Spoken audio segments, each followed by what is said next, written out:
Adventures of Captain Underpants! Action, thrills, love. First epic novel by Dave Pickey. Scholastic. Indeed. Tra-la-la. Chapter 1. George and Harold. Meet George Beard and Harold Hutchins. George is the kid on the left with the tie and the flat top.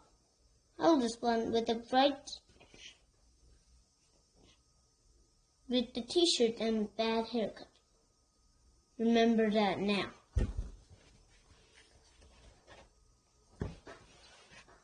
George and Harold were best friends. They lived right next door to each other, and they were both in the same 4th grade class in Jomant Howell's elementary school. George and Harold were usually responsible kids. Whenever something bad happened, George and Harold were really responsible. But don't get the wrong idea about these two. George and Harold were actually nice. They were nice boys. No matter what everybody else thought, they were good, sweet, lovable. Okay, maybe they weren't so sweet and lovable, but they were good enough for us. Chapter 2. It's just George and Harold each had a silly streak. Usually that silly streak was hard to control. Sometimes it got them into trouble, and once it got them to big trouble. But before I can tell you that story, I have to tell you this.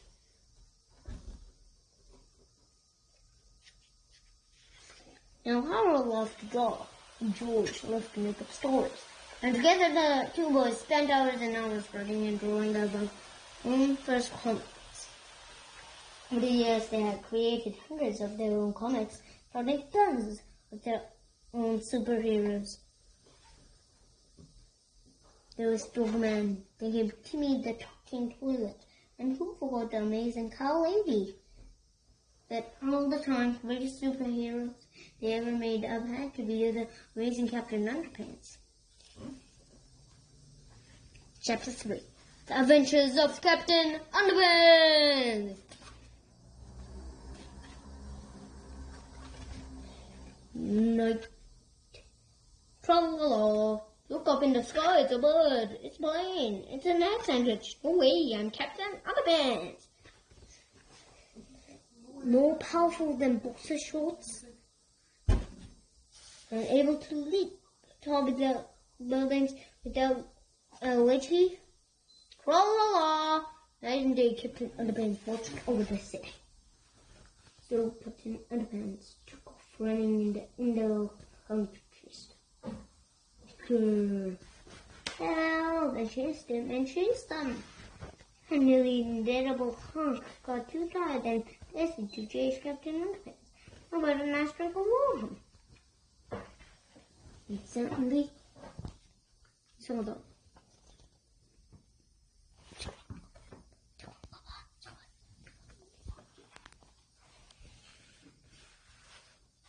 Chapter 4. Mean old Mr. Crop. Do you see that old guy looking out the window up there? It's Mr. Crop, the principal. Now, Mr. Crop was the meanest, shortest old principal in the whole history of Jim's Howell's elementary school. He hated laughter and singing. He hated the sounds of children playing at recess. In fact, he hated children altogether. And guess which two children Mr. Crop hated most of all? If you guessed George and Harold, you're right. Mr. Crop hated George and Harold. He hated their pranks and their wisecracks. He hated their silly attitudes and their constant tickling. He especially hated those awful Captain Underpants comic books. I'm going to get those boys one day. Mr. Crop vowed one day very soon.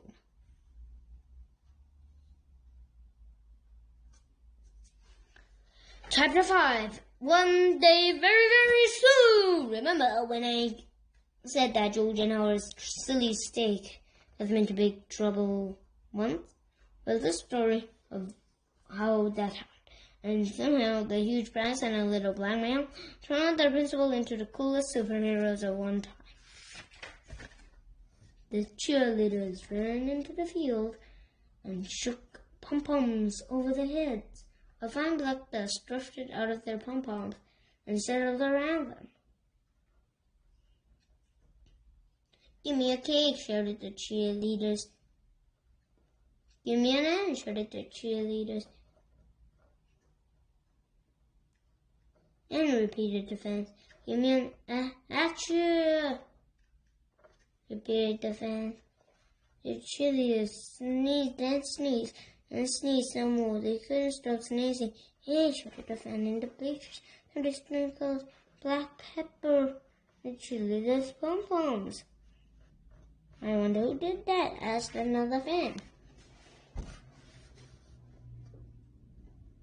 The cheerleaders stumbled off the field, sneezing and dripping with mucus as the marching band members took their place. But when the band began to play, steady streams of bubbles began blowing out of their instruments. Bubbles were everywhere. Up and down the field, marching and bands slipped, leaving and a thick trail of wet, bubby foam. "Hey," shouted the fan in the bleachers. "Somebody poured bubble bath into the marching band's instruments." "I wonder who did that?" asked another fan. Soon the football teams took the field. The chuckleheads kicked the ball up, and went the ball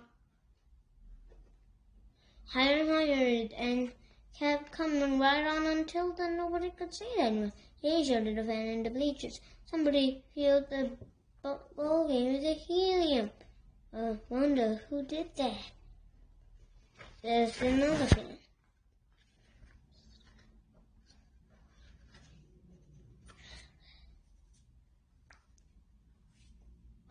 But the missing ball didn't make any difference because at the moment the chocolates were rolling around in the fields, scratching and itching like crazy. "Hey," shouted the coach, "somebody replaced our deep heating muscle lotion with Mexico's extra scratchy itching cream." "We wonder who did that," shouted the fans in the bleachers. The whole afternoon went up the same day, with people shouting every full, "Hey, somebody put sea monkeys in the lemonade. Hey, somebody glued that bathroom door shut."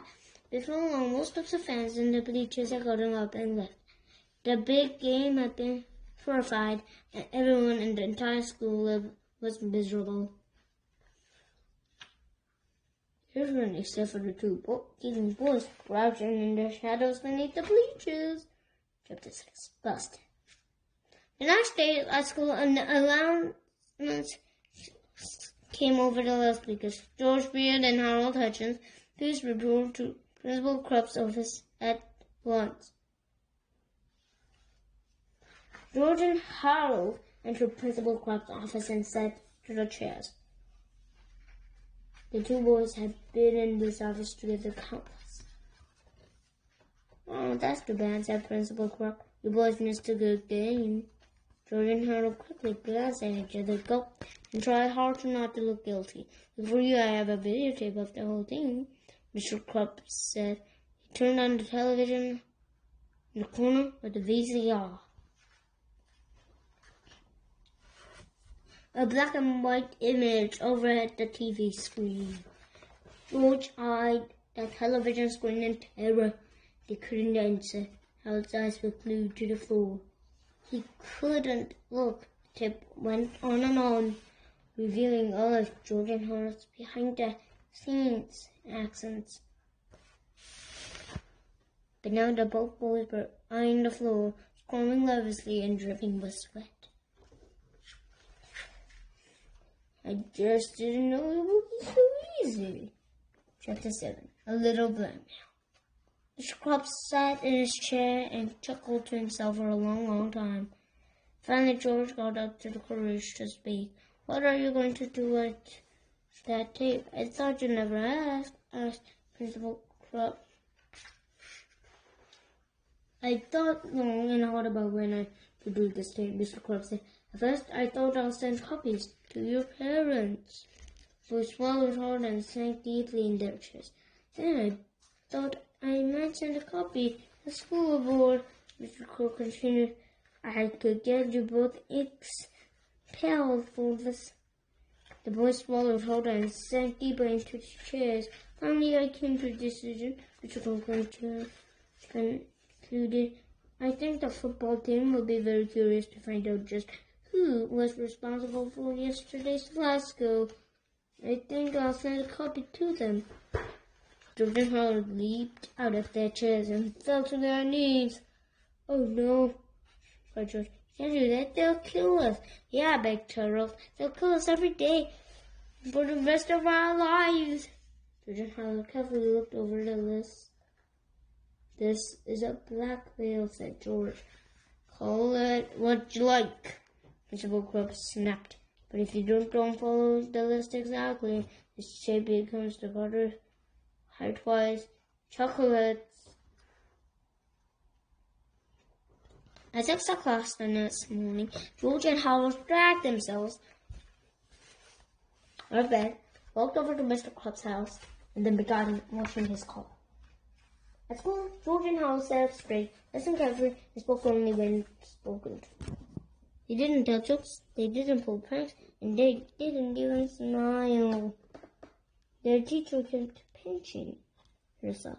I just know this is a dream, she said. At lunch, the two boys sat in Mr. Krabs' office, shined his shoes, and polished his stethoscope. At recess, they clipped his fingernails and ironed his tie. With a spare moment, the boys' daily schedule was spent catering into Mr. Krabs' every whim.